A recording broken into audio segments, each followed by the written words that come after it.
الحمد لله وكفى وسلام على عباده الذين اصطفى اما بعد فاعوذ بالله من الشیطان الرجیم بسم اللہ الرحمن الرحیم۔ سورۃ الفاتحہ قرآن مجید کی موجودہ ترتیب کے اعتبار سے پہلی سورت اور نزول کے اعتبار سے پانچویں سورت، ایک رکوع 7 آیات پر مشتمل ہے۔ فاتحہ فتح سے معنی کھولنا، یہ قرآن پاک کو کھولنے والی ہے۔ قرآن پاک کا آغاز اس سورت سے ہو رہا ہے، اس وجہ سے اس کو سورۃ الفاتحہ کہتے ہیں۔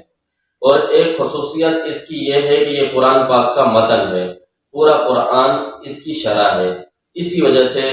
احادیث کے اندر اس کا نام ام الکتاب اور ام القرآن بھی آیا ہے۔ قرآن مجید کے اندر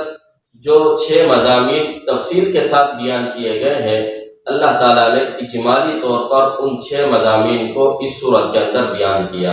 وہ 6 مضامین توحید، رسالت، عقیدہ آخرت، احکام، ماننے والوں کا ذکر اور نہ ماننے والوں کا ذکر ہے۔ اور پھر اس سورت کے اندر اللہ تعالیٰ نے دعا کرنے کا طریقہ سکھلایا ہے کہ اللہ سے کیسے مانگا جائے۔ پہلے اللہ کی حمد اور ثنا کی جائے، اللہ کی حمد اور ثنا کرنے کے بعد اللہ کی توحید کا اقرار کیا جائے اور پھر اللہ سے مانگا جائے۔ اس سورت کا نام احادیث کے اندر سورۃ الشفا بھی ہے کہ اس کے پڑھنے سے شفا حاصل ہوتی ہے۔ ویسے تو پورا قرآن پاک مومن کے لیے شفا ہے، لیکن بالخصوص یہ سورت اگر کوئی شخص یقین کے ساتھ یہ سورت پڑھ کر کسی کو اوپر دم کرے، اللہ اس کو شفا عطا فرماتے ہیں۔ اور سورۃ البقرہ قرآن مجید کی موجودہ ترتیب کے اعتبار سے دوسری سورت اور نزول کے اعتبار سے 87 نمبر ہے۔ 40 رکوع 286 آیات پر مشتمل ہے اور یہ قرآن مجید کی سب سے طویل ترین سورت ہے۔ بقرہ عربی میں گائے کو کہتے ہیں۔ اس سورت کا نام بقرہ اس لیے رکھا گیا کہ اس کی آیت نمبر 67 سے لے کر 73 تک اللہ تعالیٰ نے ان آیات کے اندر گائے کو ذبح کرنے کا واقعہ بیان کیا ہے۔ بنی اسرائیل میں ایک شخص نے اپنے چچا کو مال کی لالچ کی بنا پر قتل کیا تاکہ اس کے مرنے کے بعد سارا مال بطور میراث میرے کو ملے گا، تو اس کو قتل کیا اور لاش کو رات کے وقت کسی اور کے گھر کے سامنے دروازے پر رکھ دی تاکہ صبح اس کو اوپر دعویٰ کیا جا سکے کہ میرے چچا کا قاتل فلاں شخص ہے۔ جب صبح ہوئی تو مدعی نے دعویٰ کر دیا اور مدعا علیہ نے انکار کیا۔ قریب تھا کہ دونوں خاندانوں میں آپس میں جھگڑا شروع ہو جاتا اور تلواریں نکل آتی۔ اللہ تعالیٰ نے حضرت موسیٰ علیہ السلام کو وحی بھیجی کہ آپ نے کہا، اللہ تعالیٰ نے کہا اگر یہ لوگ قاتل کے بارے میں معلوم کرنا چاہتے ہیں تو انہیں حکم دیجیے کہ یہ ایک گائے کو ذبح کرے اور اس کے گوشت کے حصے کو اس مقتول کے حصے کے ساتھ جسم کے ساتھ لگایا جائے تو مقتول اپنے قاتل کے بارے میں بتلا دے گا۔ چنانچہ گائے ذبح کی گئی اور مقتول نے اپنے قاتل کے بارے میں بتلا دیا۔ اگر اللہ تعالیٰ حضرت موسیٰ علیہ السلام کو اس قاتل کا نام بتلاتے، اس پر بھی قادر تھے، نام بھی بتا سکتے تھے، لیکن نام نہیں بتایا، گائے ذبح کرنے کا حکم دیا۔ اس کی بنیادی طور پر 2 وجہ ہیں۔ ایک وجہ تو یہ ہے بنی اسرائیل کے اندر کچھ لوگ بعد مرنے کے زندہ ہونے کے منکر ہو چکے تھے۔ وہ اس بات میں شک کرتے تھے ہم مرنے کے بعد دوبارہ کیسے زندہ ہوں گے، تو اللہ تعالیٰ نے اس واقعے کے ذریعے سے ان کو سمجھا دیا کہ دیکھیں مری ہوئی گائے، ذبح کی ہوئی گائے کے گوشت کو جب مقتول کے ساتھ لگایا گیا وہ کس طریقے سے زندہ ہو گیا اور اپنے قاتل کے بارے میں اس نے بتلایا۔ اسی طریقے سے اللہ تمہیں دوبارہ پیدا کرنے پر، زندہ کرنے پر قادر ہے، اللہ کے لیے کچھ مشکل نہیں ہے۔ اور دوسری وجہ یہ تھی کہ بنی اسرائیل جب مصر کے اندر آئے، اہل مصر کو دیکھا کہ وہ بت پرستی کے اندر مبتلا تھے، وہ گائے کی عبادت میں مشغول تھے، تو ان کے دلوں کے اندر بھی گائے کی محبت پیدا ہوئی، تو اللہ تعالیٰ نے گائے کو ذبح کرنے کا حکم دیا تاکہ گائے کی ذلت ثابت کیا جائے، تو یہ محبت ان کے دل سے نکل جائے۔ اس سورت کا آغاز الف لام میم ذالک الکتاب لا ریب فیہ حروف مقطعات کے ذریعے سے کیا جا رہا ہے اور چیلنج کیا جا رہا ہے ان لوگوں کو جو یہ کہتے ہیں کہ یہ انسان کا بنایا ہوا کلام ہے، کلام الہی نہیں ہے، تو اللہ تعالیٰ فرماتے ہیں الف لام میم، یہ روزمرہ کے تمہارے استعمال میں آنے والے حروف سے بنایا ہوا کلام ہے۔ اگر یہ اللہ کا کلام نہیں پھر تم بھی اس جیسا ایک سورت لے آؤ، اگر سورت نہیں تو کم از کم ایک آیت اس جیسی لے کر آؤ، تاکہ یہ شک ختم ہو جائے کہ یہ انسان کا بنایا ہوا کلام ہے یا اللہ کا کلام ہے۔ جب یہ لوگ کام یہ کر نہیں سکتے تو پھر پتہ یہی چلے گا ذالک الکتاب لا ریب فیہ، یہ اللہ کا کلام ہے، اس کے کلام الہی ہونے میں ذرہ برابر بھی شک کرنے کی گنجائش نہیں ہے۔ پھر اس کے بعد اللہ تعالیٰ نے انسانوں کی 3 قسمیں بیان کی، مومن،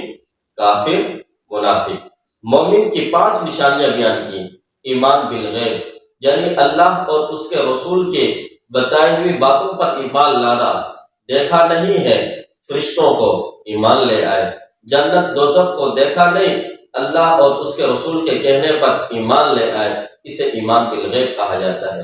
دوسری صفت نماز قائم کرتے ہیں۔ تیسری صفت اللہ کے دیے ہوئے مال سے اللہ کی راہ میں خرچ کرتے ہیں۔ اور چوتھی صفت تمام انبیاء علیہ السلام پر جو کتابیں نازل ہوئیں ان تمام کتابوں پر ایمان لاتے ہیں۔ اور 5ویں صفت عقیدہ آخرت پر اتنا پختگی کے ساتھ یقین کرتے ہیں کہ اس کے اندر شک اور شبہ کی بالکل گنجائش نہیں ہے۔ پھر اگلی 2 آیات کے اندر اللہ تعالیٰ نے کافروں کا ذکر کیا۔ کافر وہ ہیں جن کے دلوں پر اللہ نے مہر لگا دی، جو حق اور سچ کو دیکھنے اور سننے کے باوجود قبول نہیں کر سکتے، ان کے لیے دردناک عذاب ہے۔ اگلی 13 آیات کے اندر اللہ تعالیٰ نے منافقین کا ذکر کیا اور ان کی 12 بری عادات کو بیان کیا،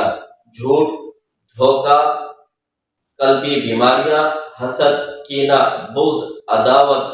مکر و فریب، ایمان والوں کے ساتھ مذاق کرنا، احکام الہی کا تمسخر اڑانا، مکر و فریب کرنا، زمین کے اندر فتنہ اور فساد پھیلانا،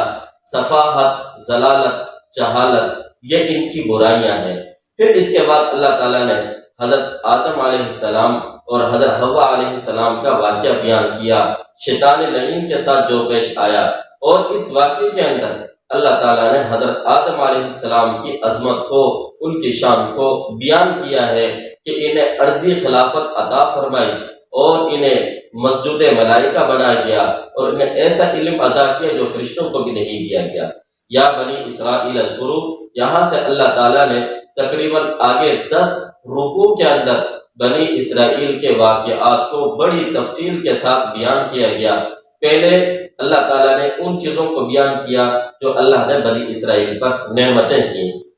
کثرت کے ساتھ انبیاء علیہ السلام کو مبعوث فرمایا، ان کو دنیاوی خوشحالی عطا کی گئی، فرعون کی غلامی اور ظلم سے نجات دی گئی، ان کو وادی سینا کے اندر آسمان سے ان کے لیے من اور سلوہ کو اتارا گیا اور سائے کے لیے بادلوں کا انتظام کیا گیا اور پانی پینے کے لیے پتھر سے 12 چشمے ان کے لیے جاری کیے گئے۔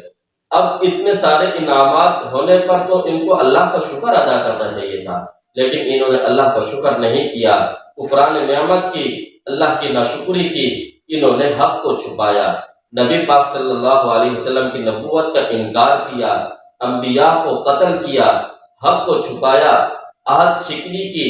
جس کی وجہ سے ان کے دل سخت ہو گئے اور تورات، زبور، انجیل کے اندر تحریف لفظی اور معنوی کی، حسد، کینہ، بغض، ان جیسی بیماریوں میں مبتلا ہو گئے، دنیا اور اس کے مال و اسباب سے محبت کرنے لگے اور جادو وغیرہ میں مبتلا ہو گئے۔ ان بری عادات کے اندر مبتلا ہونے کے باوجود یہ کہتے ہیں کہ ہم اللہ کے محبوب ہیں، جنت کے حقدار صرف یہودی ہیں، جنت میں صرف یہودی جائیں گے، اور یہی دعویٰ عیسائیوں نے کیا۔ وَإِذِ ابْتَلَىٰ إِبْرَاهِيمَ رَبُّهُ بِكَلِمَاتٍ فَأَتَمَّهُنَّ، یہاں سے اللہ تعالیٰ نے حضرت ابراہیم علیہ السلام کے واقعے کو تفصیل کے ساتھ بیان کیا ہے۔ حضرت ابراہیم علیہ السلام کی عظمت اور شان